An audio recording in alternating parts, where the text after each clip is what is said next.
Hello students, welcome to Wisdom Diary. अगर आप इस चैनल पर नए हैं तो चैनल को सब्सक्राइब करें। ये चैनल मैथ्स की एजुकेशन से रिलेटेड है। सक्सेसिव डिफरेंशिएशन के अंदर मैंने आपको nth डिफरेंशियल कोफिशिएंट कैसे फाइंड करते हैं कुछ क्वेश्चंस करके बताए थे। सो इसके अलावा जो इसमें नेक्स्ट टॉपिक रहेगा वो रहेगा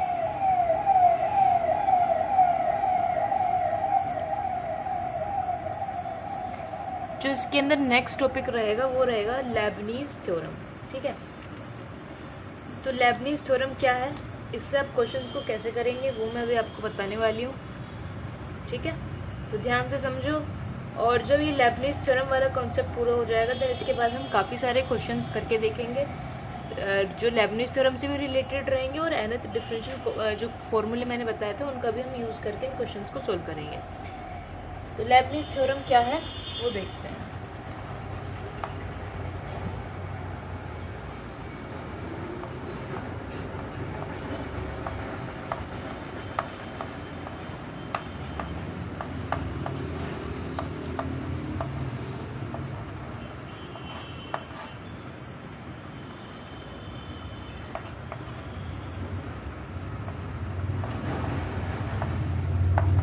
अब ये देखिए, जो लेबनीज थ्योरम होती है ना, ये अप्लाई होती है हमारी जब आपके पास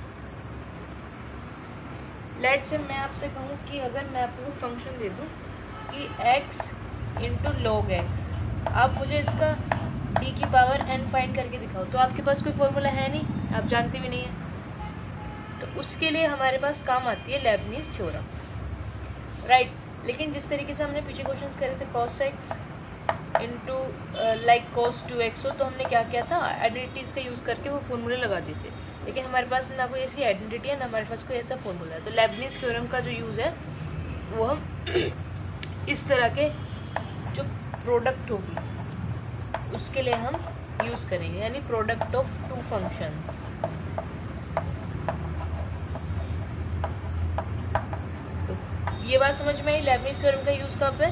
ठीक है, अब लेबनीज थ्योरम का जो फॉर्मूला है मैं इसे एक्सपेंड करके दिखाती हूँ, आप उसको याद करो, समझो और देखो। तो d की पावर n u भी दिया हुआ है, तो आपको क्या करना है, d की power n u into v plus n c1 d की पावर n माइनस 1 u। ठीक है, अब d की पावर u का डिफरेंशियल करो अब n माइनस 1 और फिर d v का करो, v का डिफरेंशियल एक बार कर दो, प्लस n c2 d की पावर n माइनस 2u और ये u है, ठीक है, मैं इसको और अच्छे से लिखूँ, u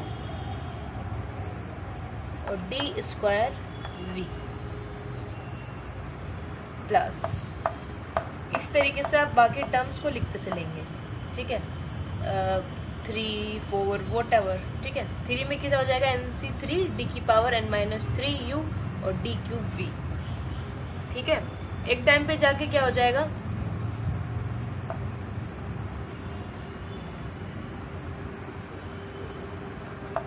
ncr, इसको इस तरफ लिख देते हैं, थोड़ा स्पेस कम रहेगा मुझे, डॉट डॉट ncr d की पावर n माइनस r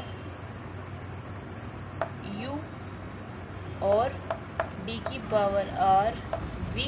समझ रहे हो, ये बिल्कुल इसी तरीके से लिखा है, प्लस u और d की पावर n v, n सी n भी लिख सकते हो, इसकी वैल्यू 1 हो जाती है। तो ये है आपकी Lebanese theorem, right. I hope आपको समझ में आ गई होगी। अब इसके बाद मैं आपको एक क्वेश्चन दिखाती हूँ करके, वहाँ से और अच्छे से क्लियर हो जाएगा।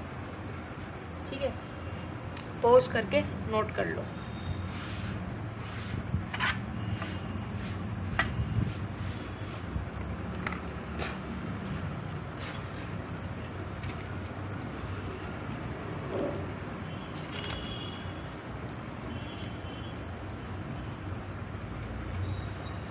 क्वेश्चन है कि फाइंड nth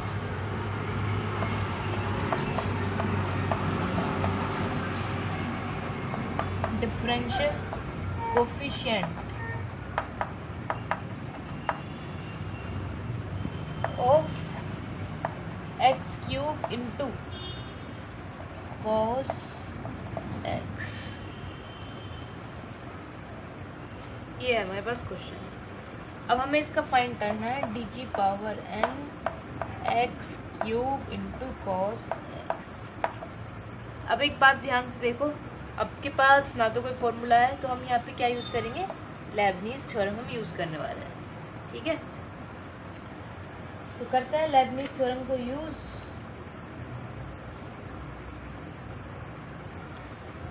अब एक चीज़ आप ये नोटिस करनी है, आपको इसमें ना फंक्शन मानना होगा। ठीक है, कि फर्स्ट फंक्शन या सेकंड फंक्शन। अब आपको फंक्शन मानना होगा। फंक्शन ऐसे मानना होगा कि आप जिसका डिफरेंशिएट करो वो एक टाइम पे आपके क्या हो जाए, ज़ीरो हो जाए। ठीक है, अब cos x तो जीरो होने वाला है नहीं, कभी sin x का आएगा, फिर sin x का करोगे फिर cos आएगा, करते जाओगे, ये तो कभी जीरो होने वाला है नहीं। लेकिन x क्यूब एक टाइम पे आके ज़ीरो हो जाएगा, तो आपको इस तरीके से फंक्शन को मानना है।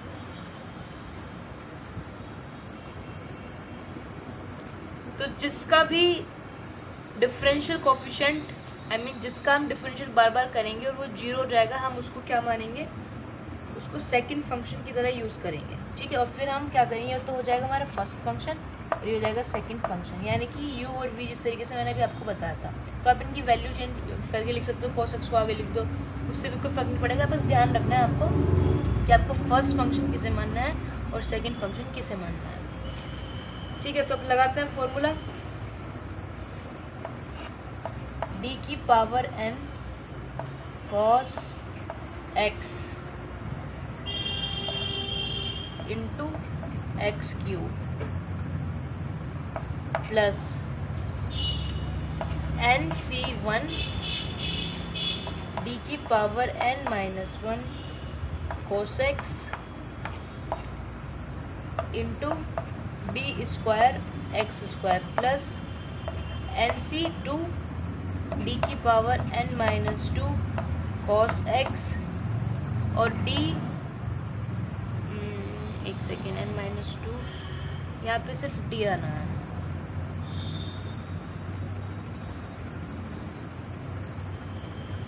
d और ये x क्यूब आएगा, x क्यूब लेके चल रहे हैं, तो d की पावर 2 और x क्यूब ये एक साथ हो गया। ठीक है, प्लस NC3 d की power n minus 3 into cos x और d की पावर 3x क्यूब। अब इससे नेक्स्ट वाली टर्म क्या हो जाएगी, जब आप x का इससे एक बार ज़्यादा करोगे तो टर्म ज़ीरो होके आ जाएगी, इसकी वजह से सारी टर्म ज़ीरो। तो ये हमने यहाँ तक करा। अब आप क्या करो, यहाँ से वैल्यूज़ रख दो। भाई d की पावर cos x का तो फॉर्मूला पता है आपको, पिछले भी बताया था। अगर आपको उसका nth टाइम डिफरेंशिएट करने जा रहे हो तो cos x plus n pi by 2 हो जाता है, राइट, और x cube as it is. तो ये हो जाता है cos x plus n pi by 2 into x cube plus, अब है NC1 d n माइनस 1। तो सिंपल NC1 की वैल्यू n हो गई और dn माइनस 1, तो x plus n minus 1 pi by 2, simple. ठीक है, और इंटू dx क्यूब यानी कि 3x स्क्वायर, फिर प्लस, अब NC2 की वैल्यू क्या हो जाती है, n माइनस 1 और 1 इंटू 2, और इसका क्या हो जाएगा cos x plus n minus 2 pi by 2। Simply पता है किस हिसाब से कर रहे हैं हम, d की पावर n वाले स्टेप से कर रहे हैं सर। ठीक है, और फिर हो जाता है ये डी स्क्वायर एक्स क्यूब, यानी कि 3 और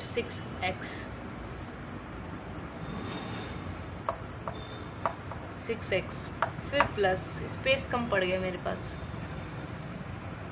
ठीक है। तो इससे आगे वाली टर्म जो रहेगी, ये तो यहाँ तक हो गया खत्म। इससे ये वाली जो टर्म है इसको ऊपर लिख देते हैं।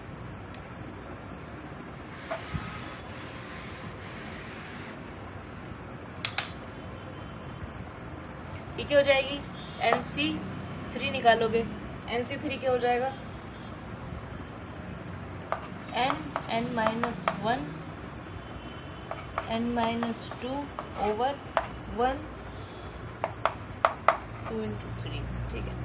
और ये टर्म क्या हो जाएगी, cos x plus n-3 y/2, और ये यहाँ पे क्या हो जाएगा into 6। अब आप इसको थोड़ा सोल्व कर लेना इस तरीके से, ये जो है लगेगा। मैंने बता दिया, एक बार फिर से बताऊँ क्या किया मैंने, देखो ध्यान से सुनो। आपको क्या करना है मैंने आपको बता दिया था, वो लेबनिज थ्योरम को आप याद कर लेना अच्छे से। सबसे पहले आपको फंक्शन लेट करना है। तो फर्स्ट फंक्शन तो आप उसे मानो जिसका डिफरेंशिएट आप करते जाओ जब भी आपके पास कोई वैल्यू निकल के ना आए, इन द सेंस कि आपको जीरो फॉर्म ना हो रहा हो, ठीक है, कोस एक्स साइन एक्स। और सेकेंड फंक्शन हमेशा उसे मानो जिसे आप बार बार सोल्व करोगे तो एक टर्म पे जाके आपको एक कॉन्स्टेंट टर्म, और जब उसका हम फिर से डिफरेंशिएट करेंगे तो जीरो मिल जाए, लाइक एक्स क्यूब। बस फिर अप्लाई कर देनी है आपको लेबनिज थ्योरम। एक एग्जांपल और देखते हैं, चलो, ठीक है।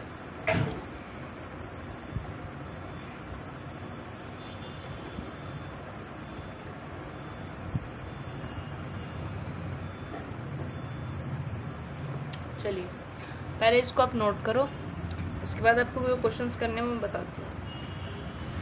क्लियर है ना ये?